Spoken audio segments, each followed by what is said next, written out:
Senang sekali rasanya bisa menyapa teman-teman semua. Nah, pada pertemuan kali ini kita akan membahas mengenai konsep dasar ilmu politik. Nah, berbicara mengenai ilmu politik tentu kita harus berangkat pada definisinya terlebih dahulu. Nah, dalam mendefinisikan ilmu politik ini sebetulnya bisa kita lihat ya, bahwa ada pendapat yang mengatakan bahwa ilmu politik ini merupakan sebuah ilmu yang tergolong masih muda, sebab baru muncul pada abad ke-19 yang kemunculannya ini beriringan dengan ilmu-ilmu sosial lainnya seperti sosiologi, antropologi, dan lain sebagainya.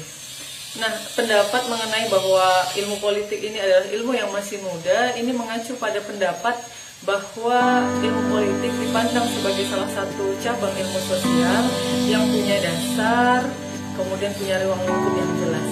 Tapi jika kita melihat lebih jauh definisinya, jika kita mengecek definisi ilmu politik yang melihat pada pembahasan terkait aspek negara dan politik, tentu ilmu politik ini merupakan salah satu cabang ilmu yang sudah sangat tua. Sebab misalnya kita lihat pada zaman Yunani kuno, ini juga sudah ada pembahasan mengenai negara.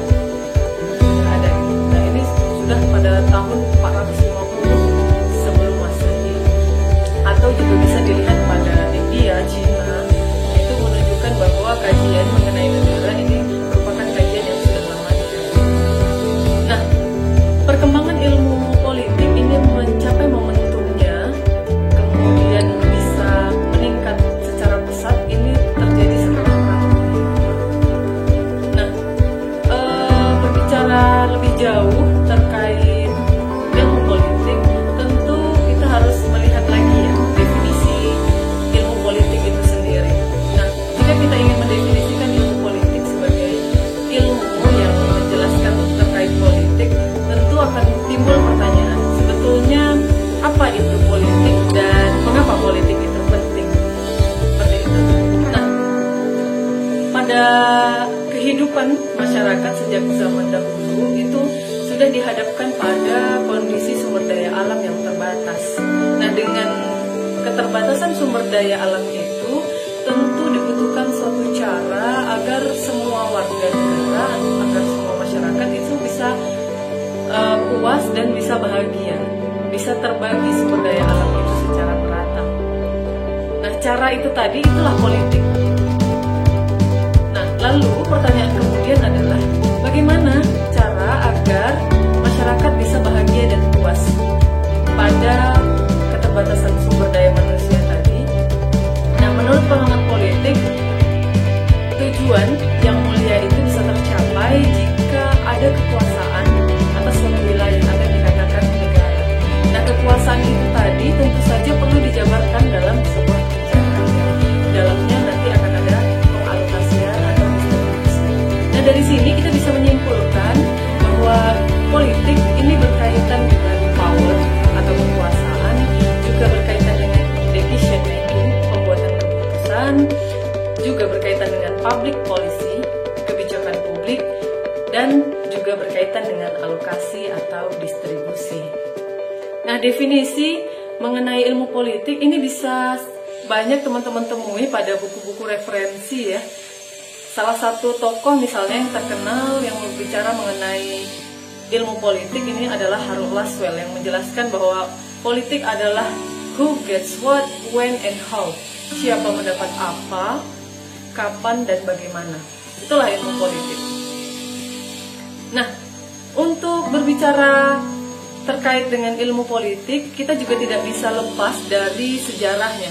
Kita akan melihat perkembangan ilmu politik ini dari 3 masa ya, yaitu pada masa Yunani kuno, kemudian masa Romawi, dan yang ketiga pada masa modern. Nah, yang pertama pada masa Yunani kuno, ini kalau teman-teman baca ya, tokohnya adalah Plato dan Aristoteles ya. Pada masa itu politik dipandang sebagai the master science. Nah, pada saat itu organisasi politik itu dianggap oleh warga Yunani kuno ini sebagai polis gitu, organisasi yang punya tujuan agar warga negara punya kehidupan yang lebih baik. Nah, lalu bagaimana perkembangan ilmu politik pada masa Romawi? Nah, di masa Romawi ilmu politik lebih banyak ditujukan pada masalah-masalah terkait dengan kodifikasi hukum.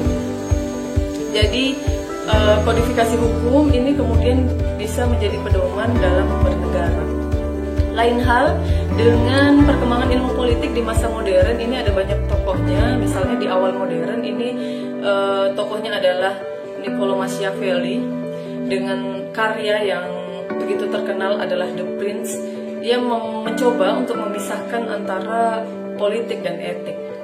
Nah, sementara di zaman modern ada beberapa tokoh, misalnya Thomas Hobbes yang menjelaskan mengenai filsafat politik, juga John Locke. Nanti kalau teman-teman lihat ya, ini tokoh-tokoh yang begitu familiar berbicara terkait dengan ilmu politik. John Locke membagi kekuasaan negara. Tadi kita sudah bincang bahwa ilmu politik salah satunya juga berkaitan dengan kekuasaan. Nah, tokoh John Locke ini tadi, dia mengatakan bahwa kekuasaan negara itu terbagi atas 3. Yang pertama legislatif, yang membuat undang-undang, eksekutif yang melaksanakan undang-undang, dan yang terakhir adalah federatif. Kemudian tokoh lain yang juga berbicara tentang kekuasaan adalah Montesquieu yang mengatakan bahwa kekuasaan itu terbagi juga atas 3, tapi berbeda dengan yang dikemukakan oleh John Locke tadi. Menurut Montesquieu, kekuasaan itu terdiri atas legislatif, eksekutif, dan juga yudikatif. Nah, tokoh terakhir misalnya J.J. Rousseau yang mengatakan terkait dengan kontrak sosial. Nah, dari sini kita bisa melihat bagaimana perkembangan ilmu politik itu ya, yang tadinya dia hanya sebagai organisasi yang mungkin belum berbicara lebih jauh terkait pembagian kekuasaan. Nah, kemudian juga yang menjadi penting untuk perhatian teman-teman ini terkait dengan ilmu politik. Ini teman-teman harus mengetahui ya, cabang-cabang ilmu politik ini terdiri atas 4. Yang pertama yaitu kita berbicara tentang teori politik, kemudian lembaga-lembaga politik, dan yang ketiga partai, golongan, dan pendapat umum, lalu yang terakhir adalah hubungan internasional. Nah, mungkin itu pengantar yang bisa saya berikan di pertemuan terkait konsep dasar ilmu politik. Jadi teman-teman bisa melengkapi pemahaman dengan membaca berbagai literatur, dengan membaca berbagai buku yang bisa diakses melalui internet atau mungkin dari jurnal-jurnal, dengan semangat bahwa pembelajaran di jarak jauh ini bisa tetap tercapai tujuannya. Mungkin itu saya akhiri. Terima kasih, semoga video ini bermanfaat. Assalamualaikum warahmatullahi wabarakatuh.